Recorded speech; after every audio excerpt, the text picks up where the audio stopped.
Hey guys! Today we're going to be reading the book Twintuition, Double Vision by Tia and Tamara Mowry. Let's go. Are you kidding me? I exclaimed as Mom pulled up beside a small ramshackle horse. This so can't be it. Stop it, Cass. My twin sister Caitlin turned and frowned from the front seat. Mom's stopping to check directions, right, Mom? I mean, obviously we're not going to live here. Our mother didn't answer as she stared at the house in front of us. If you could call it a house. Neither of our bug-speckled windshield nor the hazy late September Texas air, thick as hot grits, was enough to disguise the ugly little places, crooked shutters, the mold-spotted siding, or the overgrown front yard. Even the driveway was weed-choked. It didn't help that every other house on the block was perfect, with the fresh paint and a tidy lawn. Mom's silence confirmed my fears. Oh, great. Just when I thought things couldn't get any worse. Enough, Cassie. Mom's voice was clipped as she cut the engine. Her scary mama voice, Kate and I called it. It's been a long day, and I'm not in the mood. It might not look like it did online, but we'll make it work. Yeah, said Kate after a moment. It has to be potential, I guess. I blew out a sigh of annoyance. Couldn't she admit that something wasn't perfect? Kate had always been a glass half full kind of girl. But ever since Mom had announced this move, this stupid, crazy bad idea move, she'd become even more upbeat than usual. Me? I'd spent most of the past few weeks locked in my room, mostly trying to figure out if the state of Texas would allow a not quite 12-year-old to live in her own so that I could stay in San Antonio. Not that Mom would ever allow it, but a girl could dream, right? Anyway, there was no surprise that my sister and I didn't agree on the move. We didn't agree on much lately. Most people found it hard to believe that we could be so different, especially because we look so much alike. As identical twins, we had the same big brown eyes, curly dark hair, and skinny legs. We had a few other things in common too. We both loved dancing, spicy food, and singing in the church choir, but it stopped there.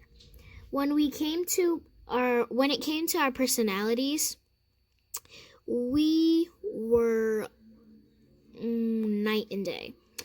Our differences hadn't seemed to matter and shared everything, but the older we got, the less time we spent together. So basically, what that last chapter was basically about, those past couple of paragraphs was basically about them just on the move and how they describe themselves with the brown eyes and the hair and the skinny legs and stuff like that. I like to go to the beginning of the book and just look at them, to see how much they actually are alike. And if you go to the beginning of the book, you can actually see that they are very much alike. Exactly how they describe it. Their brown eyes, hair, not so much hair, but their hair is kind of alike, and then you can't really see their legs. But yeah. So, yeah, let's keep reading. Mom unhooked her seatbelt and climbed out of the car, stretching her arms over her head. It had been a long drive from San Antonio in the middle of nowhere. I still couldn't believe this was happening. When Mom had retired from the Army a couple years ago, I thought it was a good thing. No more worrying about her safety or moving for every few years. She could even grow out her hair for a change, give up her boring Army buzz, and try some kinky twists or extensions, or maybe even a cool afro. She had grown her hair out a little bit, but the rest of the plan wasn't progressing quite the way I'd hoped. Mom had decided to go back to school, to the police academy. And when she graduated, it turned out to be harder than she thought to land a job in San Antonio and our home for the past 2.5 years. A record for us. Instead, she'd ended up getting recruited to fill a vacant spot in tiny Ora, Texas. Yeah, I'd never heard of it either. Like I said, in the middle of nowhere. So, where are the movers? Caitlin said, tightening her ponytail elastic. Several curly black tendrils had already escaped and were sticking to her forehead in the heat. I thought we were running late. We are, Mom sounded grim. I guess they're late too. For a second, I kind of pitied the movers. Mom isn't the type of customer who settles for shoddy service. It isn't the type of customer... almost 20 years in the U.S. Army had made her appreciate promptness. She was known to ground me and Kate if we were even 1 second late for curfew. Not that I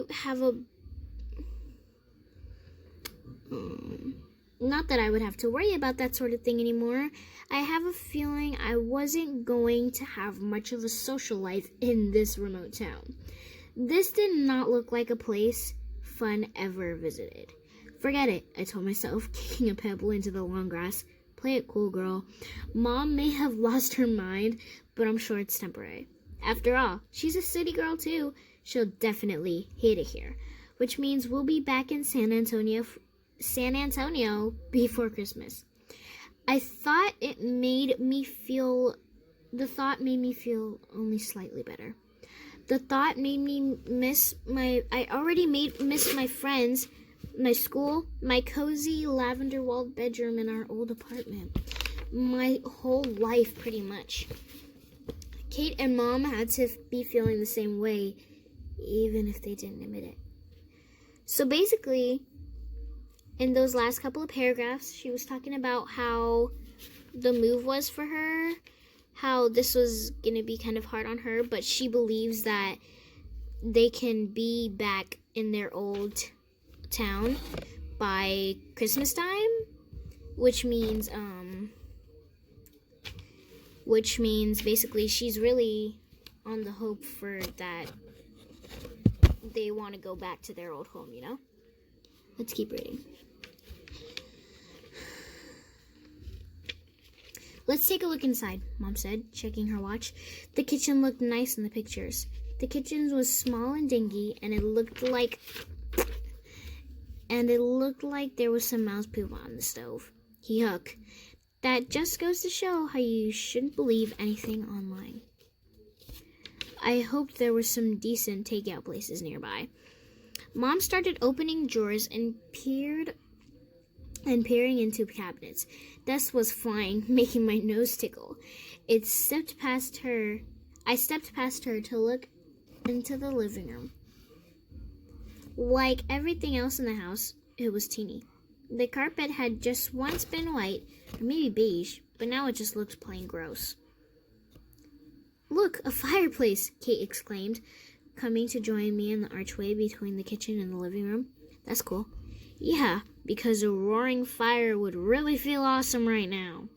I rolled my eyes and wiped the sweat off my forehead. So, where are our rooms? Your bedroom should be at the back of the house. Mom's muffled voice drifted out of the refrigerator. I followed my sister down the narrow hallway as we explored the place. The first doorway we passed showed a cramped, puke green tiled bathroom that looked like it had been installed when my great Grammy Rose was young. This is an epic disaster, I muttered. Don't be such a downer, Cassie, Kate said. This isn't the end of the world, you know. Whatever, I said, opening the next door we passed. This one must be Mom's room. There were 2 more doors left. When Caitlin opened one at the end of the hall, we saw that it led out onto a rickety deck overlooking the backyard. I opened the remaining door, and inside it was a small room containing 2 twin beds with bare mattresses. Wait, Kate said. Where's the other bedroom? I don't know, but it's got to be better than this one, I said. I call dibs. Just then, Mom caught up to us. "Listen, girls," she said, clearing her throat. "There's something I've been meaning to tell you." Uh-oh. Even Kate looked worried. The last time Mom began a sentence like that was when she first told us we were moving. "What?" I asked. "I tried to find a 3-bedroom house," Mom said, "but there aren't many rentals to choose from." Sorry about that. "And we didn't have enough time to find something, and, well, hold on," I said. "Are you saying what I think you're saying?" "So we have to share a room?" Caitlin cried out, sounding almost as horrified as I felt. "Sorry, girls," Mom said, but she didn't sound that sorry. "There's no need to overreact here. You two have shared a bedroom before." "Yeah, when we were 6, I exclaimed. "Get real, Mom. I can't live with her. She's a total slob." "Better than being an obsessive neat freak," Kate shot back, her lower lip quivering. "Enough," Mom sounded stern. "I don't need a snit right now. You both need to buck up and deal with it."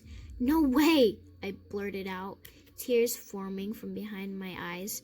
"Seriously, this has to be a joke." I could feel my face getting hot, and before I knew it, I could feel my face getting hot, and I knew I had to get out of there fast, before I totally lost it. Pushing past my mother and sister, I raced for the door and ran out.